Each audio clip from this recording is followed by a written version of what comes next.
presidential candidate, Mr. Ochiano. Good morning. Thanks for having me. Did I pronounce your name right? Absolutely fantastic. Perfect. That is Ugandan nationalism. That's the UPC way. Fantastic. Brilliant. Mr. Ochiano, tell us about who are you and why you are UPC presidential candidate. Why do you think you are the future? I am almost certainly the future. But whatever the case, it is not about me, the person, but the values that I represent. Yeah.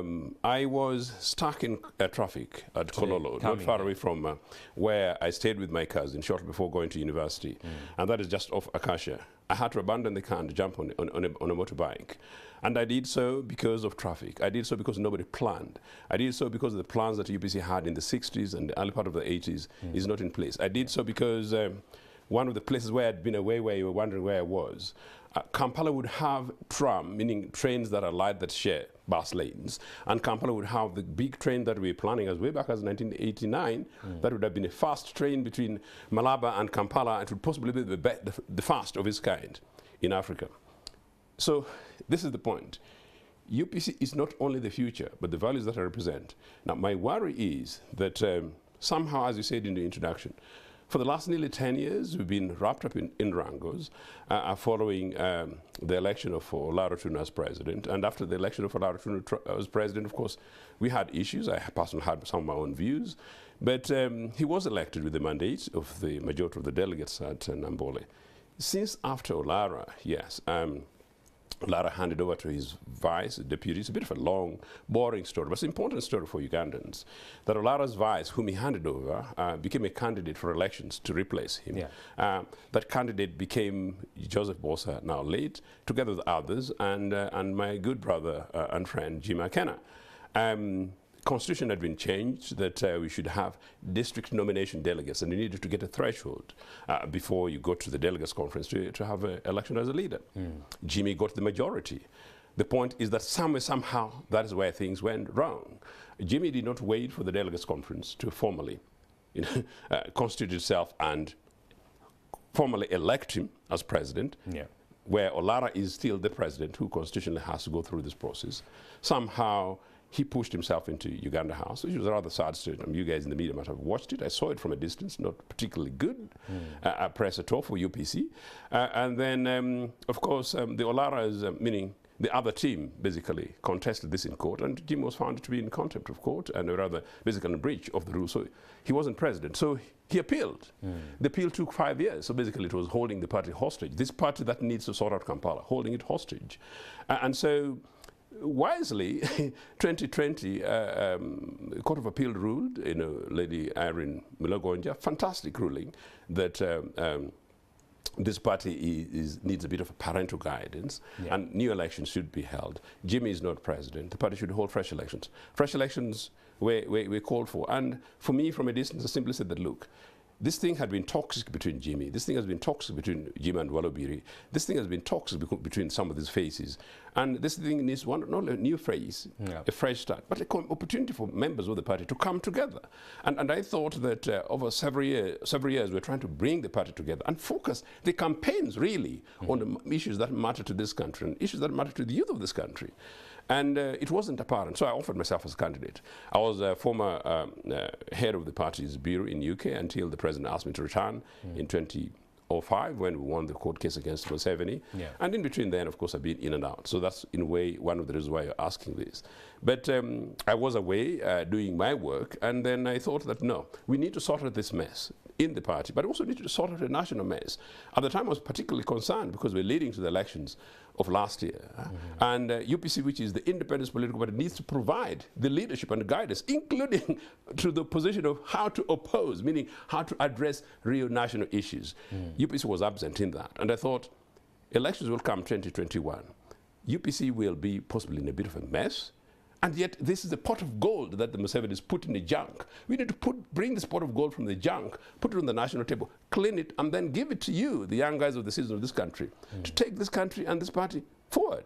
That is the job that I need to be able to do. I contested for elections. As I said, I won it convincingly. I'm quite convinced about it on the basis of the figures. Somehow, some guys' habits die hard. They played and fudged the figures, and they thought Ochieng would return to Nagongere to look after chicken. I will do that, but not yet. not because of me, but because of members of Uganda People's Congress across the country who are desperately in need for change and leadership, but all citizens in this country who need to see the UPC policies and programs on the table, competing with others. It does not matter whether or not UPC is the leading political party in government, but that UPC provides an alternative framework. That is what democracy is all about, and that is what political competition, just like economics, is the issue. You put UPC on the table, NRM on the table, NUP on the table, give the citizens of this country a critical opportunity to view and pick an alternative, because I know UPC's one is the superior. But whatever happens, doesn't matter for them. We need to be able to provide that. And that is why I'm here. So, well, there was no internal mechanism sufficient to deal with my disputes. I was shocked, actually. Some of my very fantastic colleagues couldn't respond to me when I was putting out complaints. And they thought, again, as I said, it was just a walk in the riverside. No, this is not an LC1 election. This is the election of the president of the Uganda People's Congress, who would be president of the Republic of Uganda. And I said, no, if it's not the case, I'll seek a legal recourse, for which, after 2 months, I decided to go to court. Because of COVID, it has taken a bit of a long time, judicial review. I'm delighted that this is a matter which is coming up to court tomorrow. I am delighted on the basis of the evidence. By and large, you know, the land justices will make the judgment. And whatever happens, I will respect it. But by and large, I've got the figures, I've got the numbers. But it is sad that we should go through this process at this time, Uganda People's Congress. The guys who are laughing, and NRA guys, you know, laughing about this, but they shouldn't laugh, because these are real issues things. It is part of a creation of NRA, where you sink political parties, you sink political opposition, you sink democratic opposition, and then you create a situation in which people don't know how to debate and engage.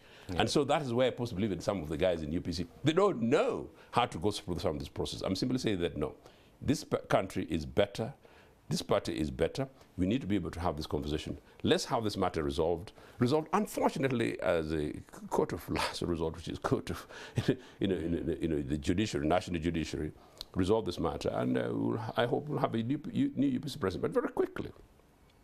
In the very likely event that I'm elected, I want to bring together everybody in Uganda People's Congress, including my Auntie Cecilia. You know, I want her to come back, including my young brother Gregory. Will she come back? Whatever the case, it will be on the table. My good brother Gregory Muntunyera, I want him to come back. You know, his father was part of this organization. See, if he left NRA, why should he go to where he doesn't know? Let him come back. If there is other anybody else who's elsewhere, including NRA, taking shelter, as they say, come back to Uganda People's Congress, rebuild this political party, create hope and possibility, where politics is not only on issues, but politics is based on the delivery, so that people don't get stuck in Kololo simply because they need to be able to arrive at Kampala and spend 30 minutes in the morning at 7:30 in the morning. That is meaning that we are sinking the Republic of Uganda when other countries are racing to the moon. I have gone around the world, I've gone around the continent. I am rather jealous by what I see even across in Kenya. But here, simply because of a tired leadership of NRM, you know, people actually are beginning to think that, oh, this is normal. Traffic is normal. So, like, jump on border if it's the case. It's a very risky venture, by and large. I asked the driver, you know, can Kampala do without the border? Obviously, the poor guy was tired, simply saying, I don't know. But simply because he possibly doesn't know. He doesn't know that it's actually possible for this country to be organized from starting with Kampala and across our country. Quick thing, the youth of this country need a leadership for which they can look up to, like we looked up to the Milton Obotes, the Mutabiles of this world. Yeah? We need that space. That's what the youth of this country need, to be motivated. But the youth of this country need to know that most of their monies are not 17% going to Museveni's security, but a big proportion of that, perhaps 8%, going to education, 9% going to health, 8% going to infrastructure, so that the fast train that used to bring me from Kampala to Toro is now speedy, but because of environmental issues, is electric. That is what this country needs. When the youth of this country get hope and possibility of that, they begin to do research, and they begin to think, unlike yourselves, they begin to scheme alternative ways of taking this country to the moon, rather than looking for more money by building roads in Congo, and we think it's just about that. Well, Mr. Cheno, the existing government leadership has been in power for quite some time. A very long time, possibly older than you. How do you plan to change it? How do you plan to force UPC to come through and break through and take us to that promised land? We can't force UPC. I said in a statement just the other day that we opted about 30 or so years ago, and there was a young guy emerging in these things. UPC elected deliberately that after hitting Idi Amin, and we fought Idi Amin by and large almost alone, you know, after the Idi Amin battle, and then Ugandans failed to learn, you know, by and large, and I say so very authoritatively, we elected that we would cause change in this country when these guys banned political parties. These are cowards, man. They banned political competition.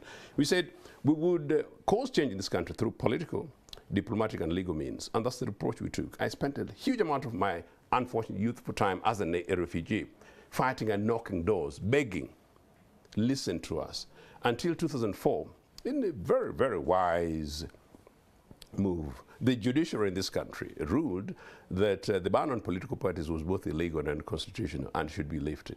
It was lifted, and following that ruling of November 17th, 2004, that is how the late president 1 month later asked me to return to join my colleagues in Uganda so that we were able to begin to rebuild this political party and to engage in national body politics. And so we did. So I returned in 2005. So UPC, all we need is a resolved leadership, a coming together, a sense of purpose, a space, and I hope NRA guys are listening, a space where you can have free, open, fair competition. And for us, we normally give them ideas, and I know they do. Even no, we have this conversation, they pick them, you see the plaque and they run with it. So long as they run with it on behalf of the people of the country, absolutely no problem. So no, I believe that we do that, go to the grassroots, mobilize, reorganize, restructure, engage the youth of this country, have a genuine open competition, wake up the citizens of this country. There's another way other than the NRA. You know, we will, I believe, reclaim our spaces, particularly the north and the east and part of Western Uganda. I had a fantastic visit in Western Uganda the other day.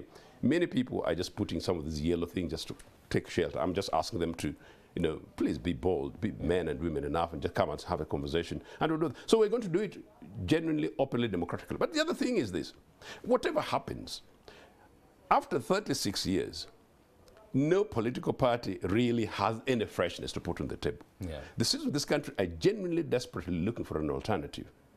And alternative in terms of ideals, values, and ways to move. And I think those are alternatives that can only be provided by Uganda People's Congress, based on our experiences and based on our vision for the future, which we always built for this country. And so that's how we're going to do it. And as I said, when that happens, just like in UPC, let's have a national conversation, you know, where we have a national truth and reconciliation. Also, let's have a national conversation in which an alternative comes into government, but the other does not think of running either to the bush or to exile. And that we're able to have a togetherness in which this country is a national cake for all of us. And this country is large enough for us, rich enough for us, and actually fantastically diverse enough for us. And actually with us in UPC, you know, reconciliation is our middle name. Mr. Cheno, if tomorrow the ruling is against you, what then? On the basis of fact and evidence, I'll consider and continue working for Uganda People's Congress, with Uganda People's Congress, and for this country, something that I do, regardless, and I've been doing it unconditionally. For me, I'm priceless, so you don't have to buy me some cheap change for the pocket. No, I just do for Uganda People's Congress. I do for Nagongera, I do for Japadola Republican, very deliberate, and I do for this country. From Kitoni to Kisenyi to wherever, I do it for the people of this country, unconditionally. And that's all I will do. All right, Mr. But I am very confident that in the wisdom and the best of the evidence that I've got, the ruling will in my side. But I really hope that it will not be a ruling for me. It will be a ruling for UPC. It will be a ruling for political competition in this country, and to generally be a ruling for the people of Uganda. And for the future of the Pearl of Africa. Amen. Mr. Cheno, thank you so much for coming through. Thanks for having me. Good luck.